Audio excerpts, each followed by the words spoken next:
Hi everybody, welcome to your online puppy class training. I hope this helps to provide some insight, maybe as to some of the techniques you're using at home or things you're reading online or knowing or hearing about dog training. I know I did put a little bit of a bio on the group page, just talking a little bit about my education as a vet tech and non-education as a dog trainer. I am truly self-taught.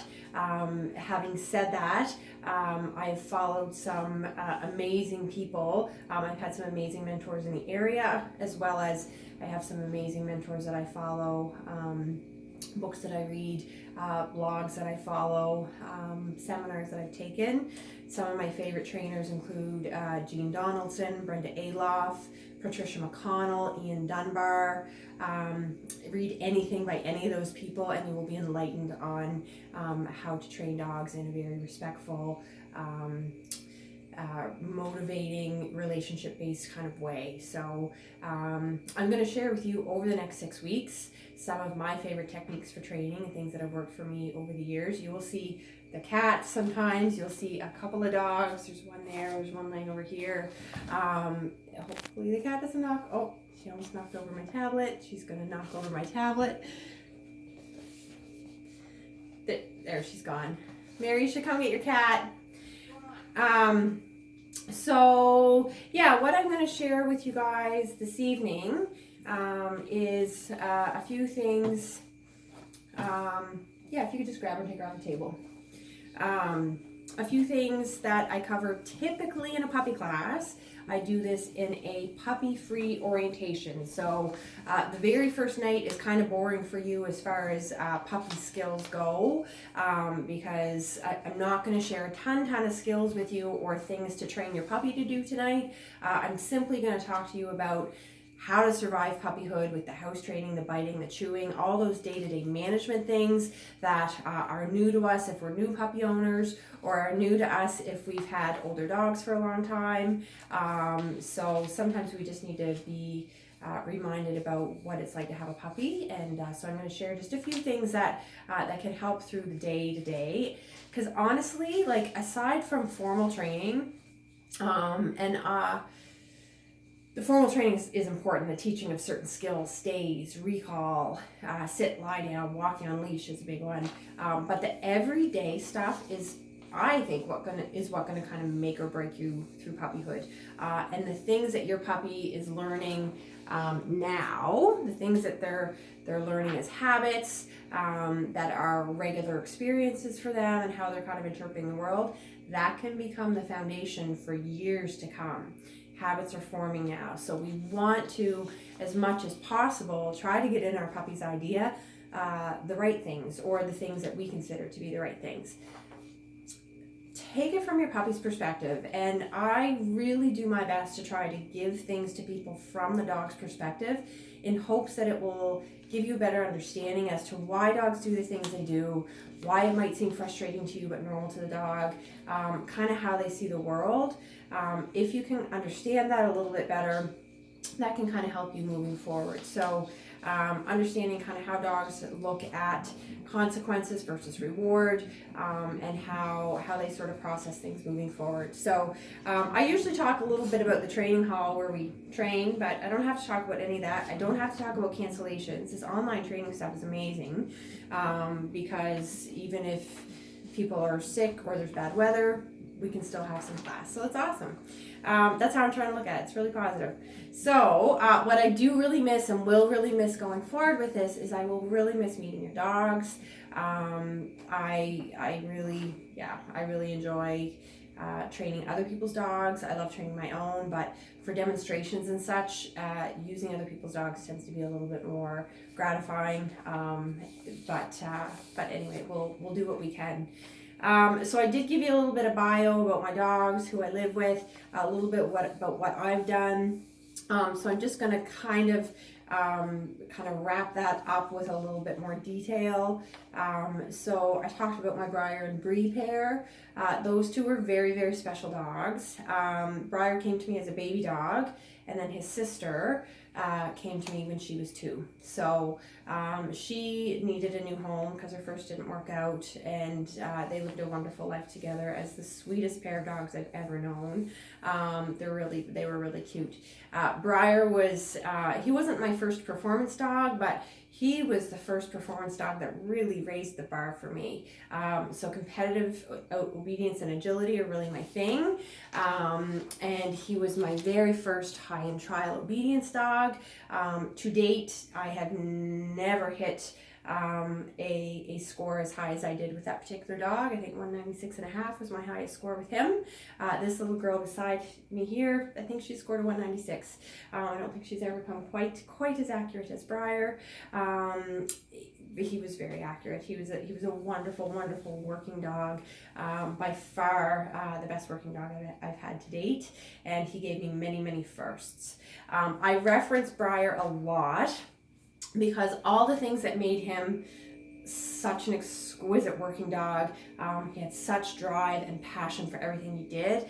Those things also made him difficult to live with. And that also makes this, although he looks like this beautiful calm border collie puppy over here, similar things have made him difficult to live with. And I'll talk about him as we go on as well. But yeah, Briar, he was just such an amazing teacher because he tested me on every single level, emotionally, physically. He was a lot of dog to own, and a lot of dog to love. He was really cool. So when I reference him a lot as being also the most reactive dog I ever owned. So when we talk about dogs in regards to their temperament, we tend to talk about dogs being reactive versus not.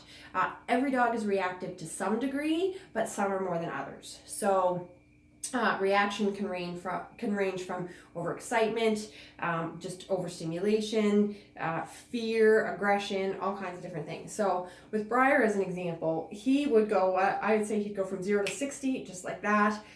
He was very reactive to other dogs when he was on leash, and he wasn't necessarily aggressive, but he would just scream with sheer excitement and delight.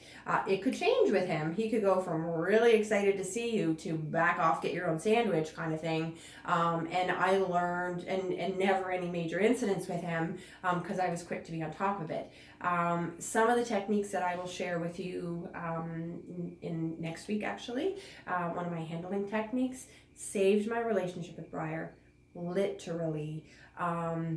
And I'll talk about that when I discuss the technique. But you are going to learn some thought processes with dogs and handling techniques with dogs throughout this class that I think are a game changer in dog training, period, and will only help to enrich your relationship with your dog and their understanding on how to follow your lead in a very kind and easy to understand from their perspective way. So yeah, so I will reference Briar a lot. Miss Bree, she was my simple sister. She was the sweetest soul I ever owned. She was not a performance dog. It was not how she was really cut out or made, and I think that probably had a lot to do with her initial upbringing. So when you're raising a dog for sport or for performance in some degree, you tend to put a very particular foundation on them. Bree didn't have that foundation, and although she was an extremely well-trained dog, she was spot on, going to performance events and doing like obedience and competition stuff, it just wasn't what she wanted to do. So I did all this training with her and I did all this stuff with her, but we just never ever trialed or did anything on paper because she didn't like it. So that would have been about me, not about her. So she did all the other things that the other dogs did for the most part, but mostly she just got to be a pet dog and hike and hang out at home with us and spend a lot of time with my parents too. So she was great. So I don't have a ton of stories about Bree. I probably won't reference her again. She didn't cause me any trouble at all. She wasn't a lot of management, but I just wanted to just put a little plug in there for her that she was truly the sweetest soul and I was blessed. So now I have Josie, who's laying over here. Josie, yeah, this is my Josie. She's my love, absolute love. You say hi to the people? Yeah, I know. She's a great girl. She is a daughter to Bree, so she was a niece to Briar. Briar was her best friend and sport buddy. They were both the jocks of the house. She really looked up to him quite a bit. They were both my working dogs, and they had a lot of fun together. And like I said, Bree was my mama dog, and she was also a very good friend to Joe's. They were very very close. And now I'm left with just Jojo here. And then we have Riggs. You go over here, Beth. Hey, Riggs, come here, buddy. Hi. So this is my puppy. He's completely in love with his mom. Yeah, he's a good boy. So Riggs is a 9-month-old border collie, and those people that happened to be taking my puppy class at the time when I got this fella, I got him in September. He was 10 weeks old, and what people in my puppy class at that time learned about me is that, wow, training a puppy is stressful. I like training puppies once a week, and then I send them home. Adult dogs are where it's at when they're all trained.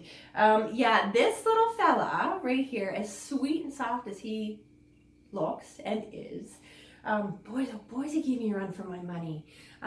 So I went from having all well-trained, mature Aussies. And I've had border collies before.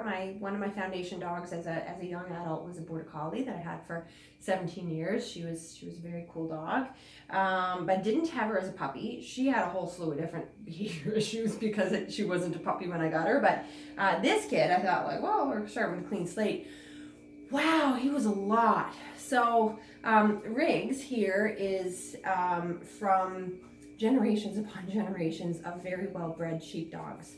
So my last border collie was just a dog on a farm that I bought.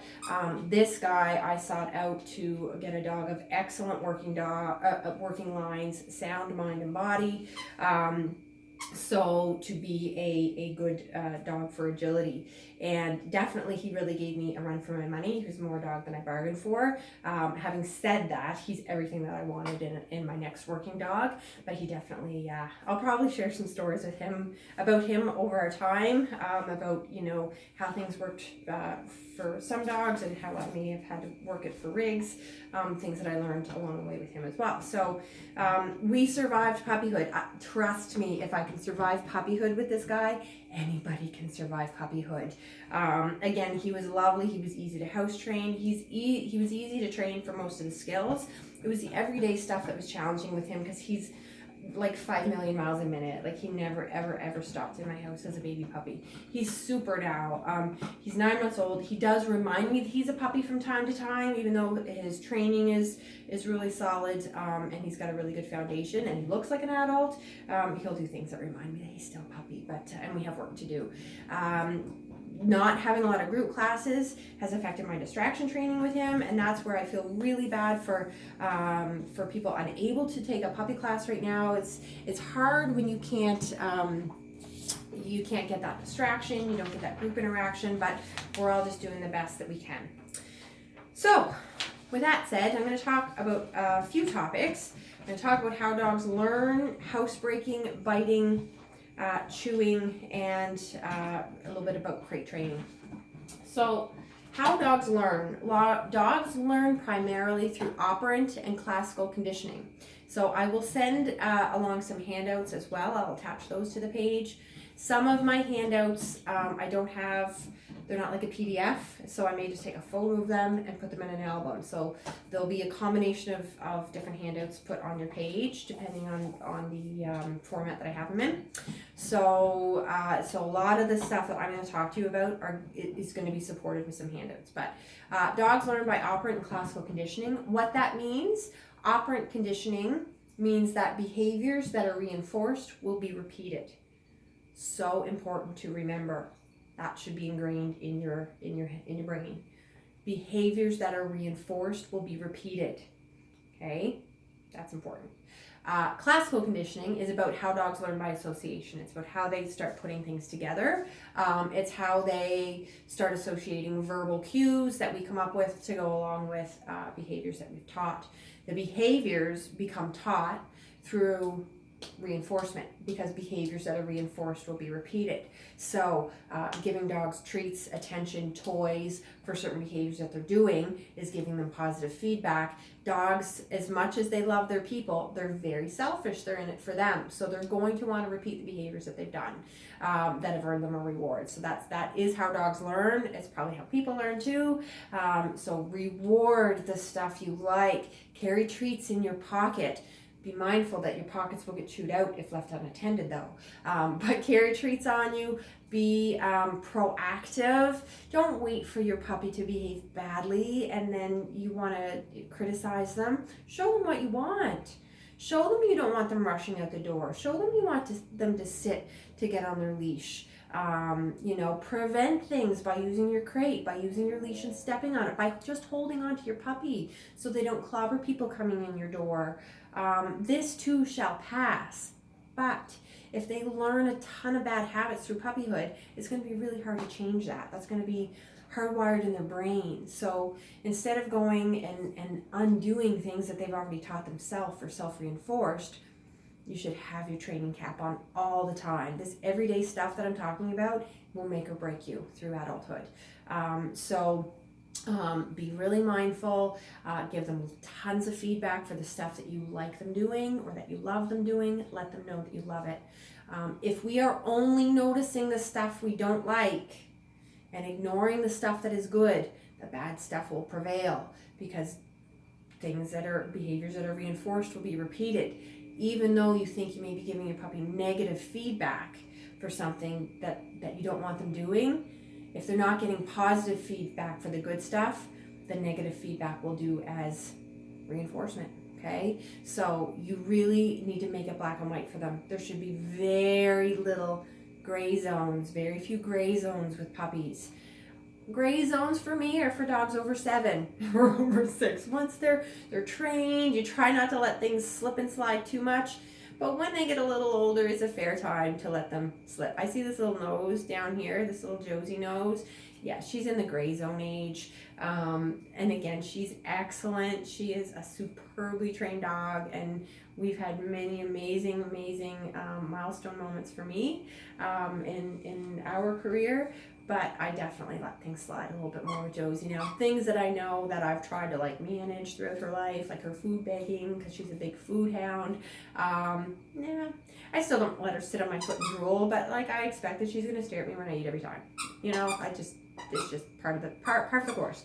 So yeah, there's no gray zones right now. Keep it very black and white. You either like it or you don't, and you're gonna let your puppies know that. So classical conditioning is about how they learn by association. After we've taught them a behavior, and we've consistently given them a verbal cue or some sort of body language cue to them, that's how they put it together, all right? I'm going to do a demo with Josie here in a minute to just kind of show you a little bit about that. It'll be interesting for me to do the demo here. Usually we're doing it in a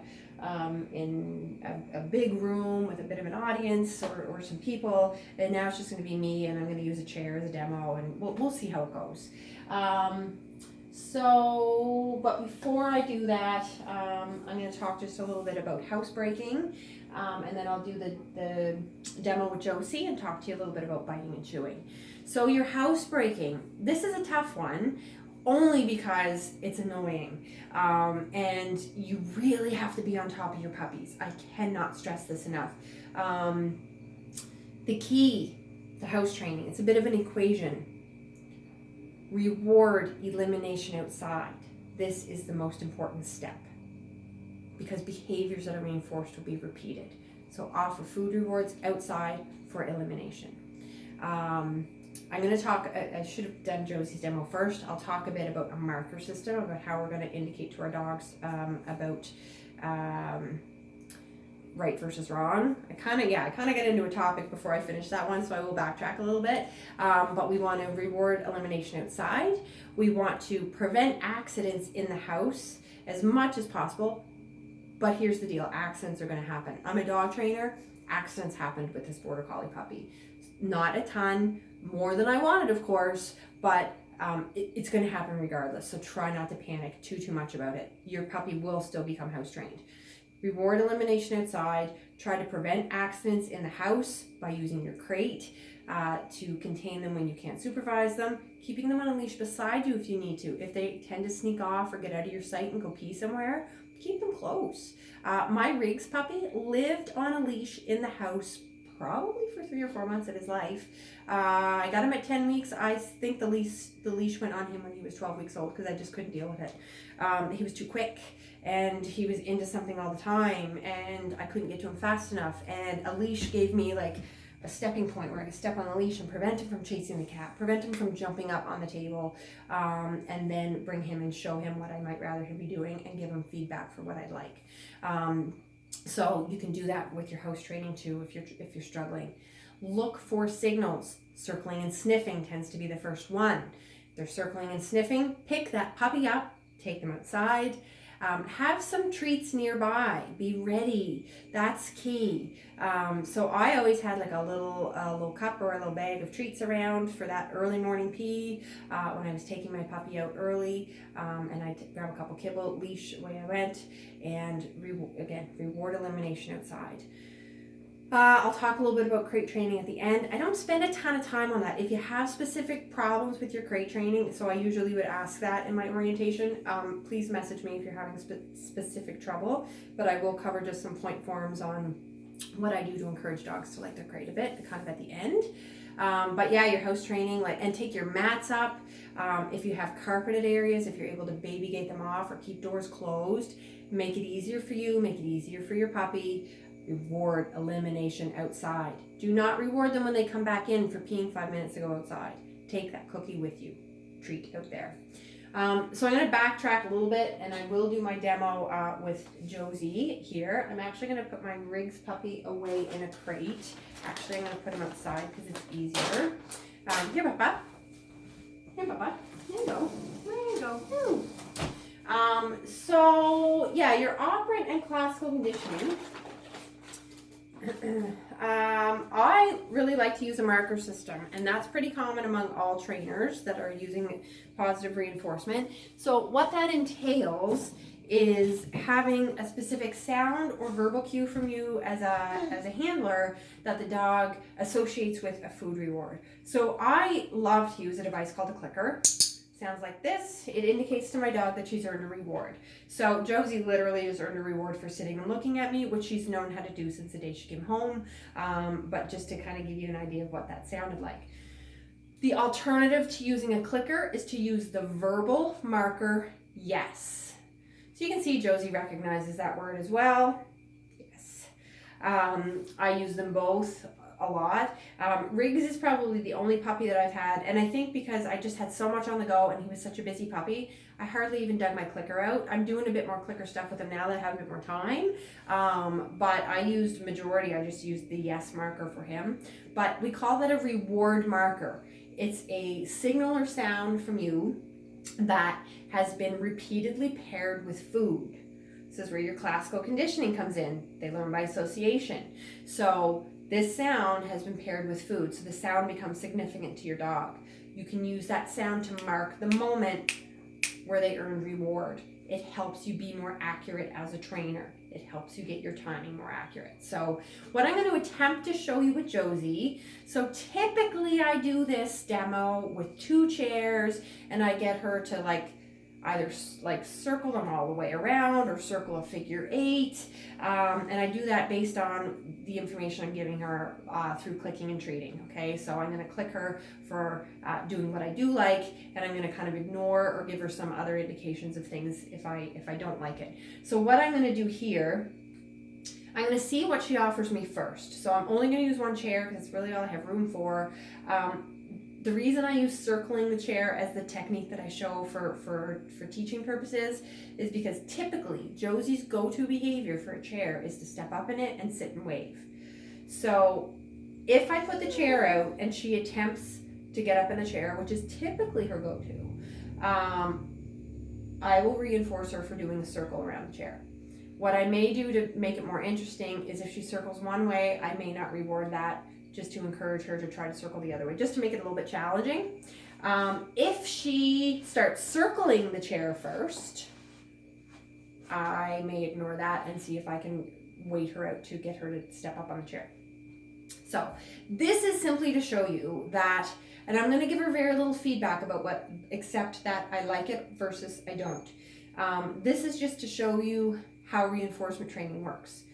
The other thing I need to mention about training technique is, as important as it is to have a reward marker like yes or your clicker, it is important to have a no reward marker as well. So a word or a sound, or it could be a few of those things that you say when your puppy has chosen wrong, when they are on the wrong track, when they're doing something you don't want them to, and you want to interrupt that.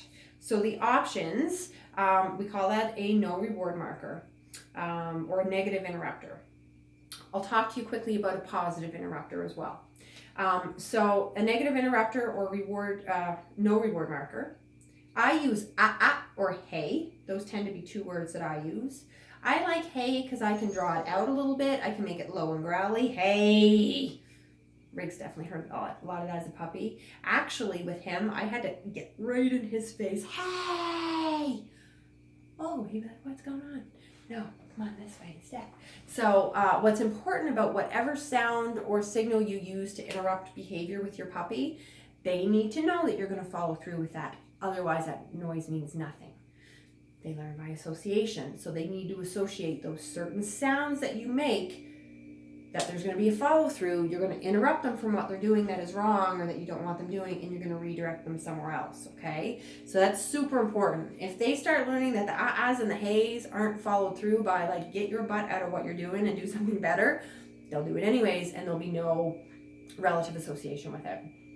A positive interrupter involves a sound or noise that you use that is a positive sound to the dog, but should interrupt what they're doing and encourage them to come back to you. That's something that needs to be taught, and it is what we tend to use is pup pup. And to train that, I know Josie's just standing back here staring at me, but you would say pup pup and toss a treat for them. Okay, pup pup. Good. So you just say your pup pup, toss a treat, pup pup, toss a treat. Okay, so that, that was me. I have to sort that out for her. So that they just start associating. I made it worse, Josie. Good girl. So that they just start associating that pop-up sound with coming to you. And I usually toss the treat just past me, but just to encourage them to stop what they're doing and come check in with you. So that's your positive, your reward markers, your yes or your clicker. You can use, and I tend to, I use pop-ups a little bit, but if I'm training a behavior and I'm trying to indicate to my dog good versus bad, I'll use the ahs or the heys a little bit more. Food for thought for that, in my opinion, the most common no reward marker or word or sound that people use when their dog or puppy is behaving badly, I believe the most common no reward marker is actually their name. I think that is instinctively the first word that comes to people's mind or mouth when their puppy's behaving badly, is to bark their name at them. Try to change your habit with that. Trust me. You want your puppy, and you'll learn next week when I share a video, but you want your puppy to look at you when you call their name, not look away and not run away and not think, oh. So ahs and heys are way better. Use the name only in a positive manner. And I'd be lying if I said Riggs or Josie have not heard their name in a cranky tone from me. They have, but it is on very occasion. It's not often. Josie probably does the most, only because she's a little bit of a scavenger, so sometimes she needs a kind of a firm like Joe's, to come along if she's sniffing prolonged on a walk or something. But typically 98% of the time that she hears her name, it's positive. So it's really important. Ahs and heys, not barking your name at your puppy when they're bad. Name is only good. All right, so let's see what we can accomplish here with this. I have a few treats in my pocket. I have a chair. I'll see what my little dog decides to offer me. Okay, so I told you that tends to be Josie's go-to in a chair. You're a good girl. I can't not tell her she's a good girl. My goodness, she's cute. See, it's a gray zone. Don't do that with your puppies. But, all right, so now I'm going to, whatever way she circles the chair, I will click and treat her for circling the chair, and then I'll try to get it a repetition. I'll try to get 2 circles of that. Good girl. Ah.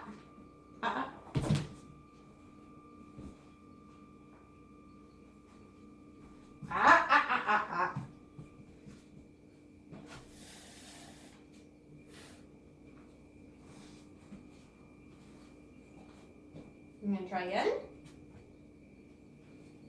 Again, it's a weird setup for us to do this. I'm going to try again, Joes.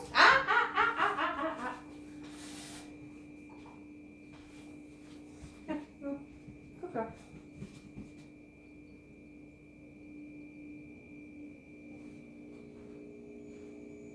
Hold on. Try again, Joes.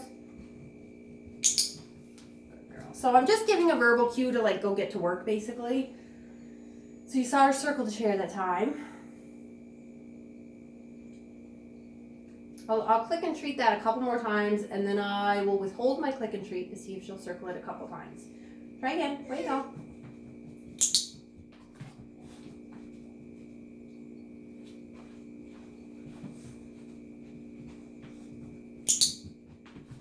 Okay, so now she clearly knows I like her going around the chair. Oh, chair is her verbal cue to get on the chair. Hey. I know. Good girl. Try again. Try again. Good. So she thought about it for a second. She noticed I didn't reward her. I did praise her for her efforts, and she went around a second time. Good girl, Jojo. What's a good old girl? You try again. Go play. Good job. Let's see if we can get 3. Let's just see. Yeah, way to go, Joes. Good.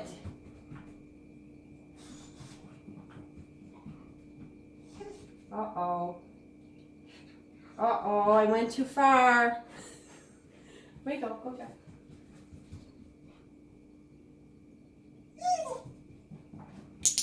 So I confused her a little bit. I asked for too much. We haven't done three chair circles in a long time. Good girl, way to go.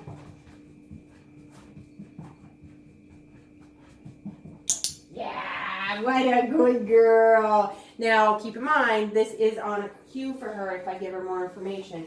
Rosie, circle, circle, circle. Good. Joes. Hey. Circle, circle, circle. Yeah, so with a verbal, she knows how to do that, but let's just keep in mind, good girl.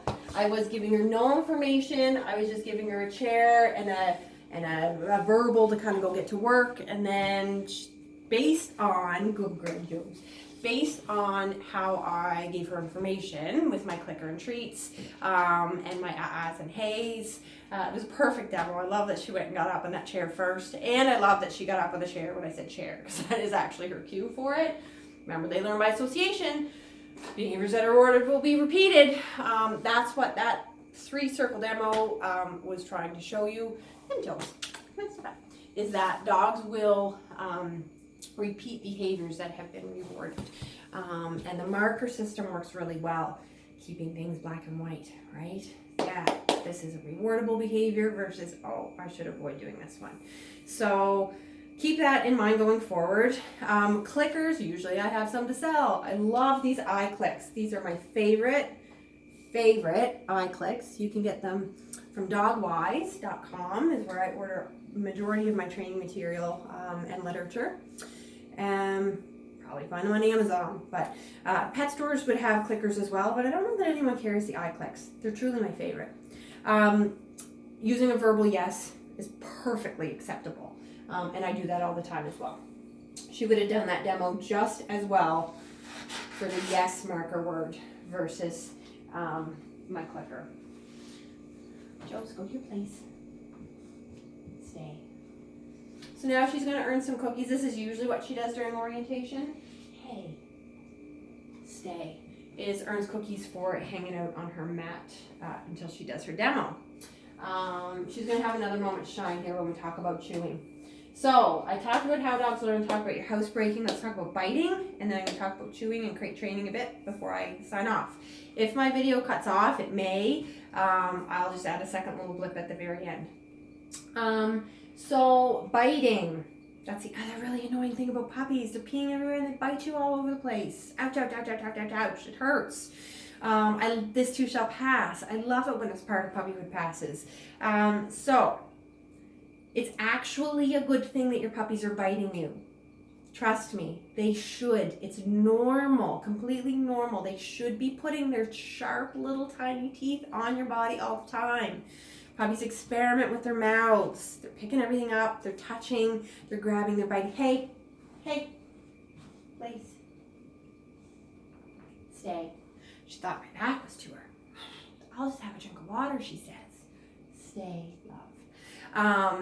So yeah, with the biting, we want to indicate to our puppies only right now when they bite too hard. So you'll notice that sometimes they're biting and mouthing and it's somewhat acceptable. Yeah, those are sharp teeth, but they're not biting down hard. When you notice the change, when you notice the difference, that they're biting down a little harder, ouch! Even a little pitchier than that. That was a little low. Ouch! A little pitchier, just like that. That's a marker. Ow, don't do that. So you want to mark it with ouch. I use ouch specifically for biting all life long. And then you want to ignore your puppy. So it's like ouch and sort of kind of look away. Do not continue to have a conversation with your puppy about you're not supposed to bite mommy, you're supposed to be a nice puppy, and continue to try to handle them. Don't do that. They're going to bite you more. Ouch, disconnect. Stay tuned for next week. I have a calming technique that will help when that does not work. Allow the soft mouthing so they know the difference. This teaches them bite inhibition. In a normal puppy class, they would have opportunity to play with each other, which is also an excellent way to teach bite inhibition in puppies. Allow your puppies, if you have a bubble, allow your puppies to play with other adult dogs or young dogs or puppies. That's how dogs teach each other. One puppy bites too hard, the other puppy yipes and ignores and disconnects. That's indication and information that was too hard, that was too rough, I don't want to play with you anymore. So you want to give them that information in a language that they understand. Ouch, I don't want to play with you. All right, they're just trying to play. They just need to learn about life a bit with their mouths. Yeah, mark the hard bites. Try to ignore. Stay tuned for next week. Hey, love, go to your place. I know, it's rough. You stay. Yeah, next week I'll share a magical technique that will help with a lot of biting. I'm going to release my hot, thirsty dog over here to get a drink, and then I'm going to talk to you about chewing a little bit. Okay, Dodo. Okay, go. Get ready. Go have a drink. So with your chewing, your everyday things, the wood, the sneakers, the anything puppies want to chew, socks, underwear, tissue from the garbage, anything like that. That's probably just edible, not chewable. So dogs like to chew. This is normal. They will want to do this their whole entire lives. It's a natural pastime. It's a stress reliever. It's exercise. It's entertaining. Again, I cannot stress how natural and normal it is for dogs. My 16-and-a-half-year-old border collie, I'm sure she was still chewing bones in her last 6 months of life. She liked to do it. I'm going to share with you just a couple of options that I have. A few of my other options are actually at my training room. But what is important for you to do at this point, hey, Dodo, what is important for you to do at this point is to get your puppy really hooked on a few specific chew toys. Chew toys are not soft, squeaky toys. They're not tennis balls. They're not anything that they can shred and wreck, which is also normal for dogs to do. Does not mean that they're like a crazy puppy. They like to wreck stuff. But things that are actual designed for chewing, all right? So this is actually a hard bone. It's called a Nylabone. It's hard in nature. For most puppies, I would recommend a softer, like for less aggressive chewers or for young puppies. Strangely enough, my Riggs puppy only liked these hard ones, even with his baby puppy teeth. I don't know why. He's the only one I've had that's like that, but he's a little bit weird. But most puppies prefer softer ones. This is a Kong. It's a black one. They're the strongest. This is a big Kong because I just have big dogs, but you can get ones about half the size. Actually, Josie prefers the smaller ones. She's a little bit dainty. These are amazing. They have a hole right here. You can put treats in there. You can put a little bit of canned dog food in there. I recently listened to a webinar from Ian Dunbar who reminded me to bring Kongs back. I always talked about Kongs, but I've started using one with Riggs a little bit more just for entertainment. He's a busy puppy, so sometimes I don't feel like I maybe stimulate him enough. So I actually feed him sometimes a little bit of his kibble for his meal in here. I'll add water, a little bit of canned foods, put a big cookie at the end to make it a challenge for him to get out. I did that tonight actually. So in the beginning, when you're using a Kong for entertainment and reinforcement for your dogs, you want to make it easy in the beginning. A few little kibbles in there, maybe just swipe a little bit of canned food or a little yogurt in there to make it rewarding very easily. And what it's doing, it's encouraging and reinforcing your puppy for interacting with this toy, which is a wonderful chew toy. What makes these such great chew toys is they have really good bounce back. So when dogs chew on them, they get a good bounce back and they get really good chewing satisfaction. So a lot of them will really enjoy that. They bounce kind of erratically too. Here, Josie. Here. So that's kind of fun. Okay. Josie's only interested in them when they have food. Riggs is interested even after they have food. This guy here is called a Tartar Buster. Again, not for baby puppies, but I do often give them to my older dogs once their adult teeth are in. Also very, very good and satisfying for them for chewing. Expect your puppy to chew everything. You need to manage that. Same way you manage housebreaking. Baby gates, closed doors, keep them on a leash. Keep your eye on them. If you can't keep your eye on them, they should be somewhere with a bone and a Kong, entertained, or in their crate, something like that. Mistakes are going to happen. Things are going to get chewed that you do not want to get chewed. This Riggs puppy of mine is a big wood chewer. Loves sticks and wood, and he's a basic farm dog, but he also has liked wooden coffee tables. And just experimenting, like, oh, that's wood, clink, clink. Oh, look, now there's a couple teeth marks on my coffee table. I've had dogs for the last 15 years and I have no teeth in the coffee table, and I get this puppy and there is. So they're all a little different. They're going to have little quirks and all that kind of stuff, and there will be things that get chewed or get holes in them. This too shall pass. Do your best to educate them on what you really want them chewing versus what you don't. So that is kind of key. They need lots of information, interaction from you for chewing the appropriate things. Because if you remember back to the beginning of my conversation, if we're only noticing the bad things and we're ignoring the good things because we're just happy they're being good, the bad things will prevail. Chewing is a prime example. If you are only noticing or giving your puppy feedback for chewing the things that are wrong, in the long run, they will feel like that is more approved by you because they're getting interaction. So, educate your puppy that you want them to interact with these chew toys. Give them a ton of feedback. Doing things like chasing is encouraging for dogs, usually for chewing. I don't know how interested Josie is in this bone right now. Usually when I do this demo in the training room, she's interested for a second, and then she goes and looks for crumbs on the floor, because she is way more of a food motivated dog than anything else. But I may have sparked her interest. Oh, now she's gonna lay with it. What's that, Dodo? What's that? Look at that. She knows I still maybe have cookies in my pocket, so she's thinking about that a bit more. Good girl. But with your puppies, they're usually a bit more biddable. Josie already has her eye on the prize, which might be in my pocket. But yeah, encourage them through chase games and interactive games with you to chew on their chew toys, and interrupt with your hey, get out of that, or your pup positive when they're chewing things that you would rather them not. Last but not least, crate training 101, just a few brief points. Few things that I do to encourage my dogs to think positively about their crates. I feed my puppies in their crates 100% of the time. If those of you who just have one dog, you can do that with the door open, just so they're getting some positive feedback for being in their crate. It also creates them kind of going in and checking it out again, just gets them in and out of it a little bit more without the feeling of being trapped in there. Riggs still eats in his crate. It's just simpler for me during mealtime. He has excellent impulse control. He could lay here while Josie ate and never bother her. Didn't start out that way, but for ease of me and like my busy of morning or evening routine, I just pop him in his crate and feed him, and it works out well for me. Josie's a little bit slower to eat than him, and that way she doesn't feel rushed, and I don't have to like keep an eye at all. So in the long term, as he matures a bit more, I'll probably just feed him regular, but even if I did, like I said, he's pretty respectful of Josie, but I don't want her to feel like she has to rush to eat. She's a glutton enough as it is. I've always fed my dogs though all together.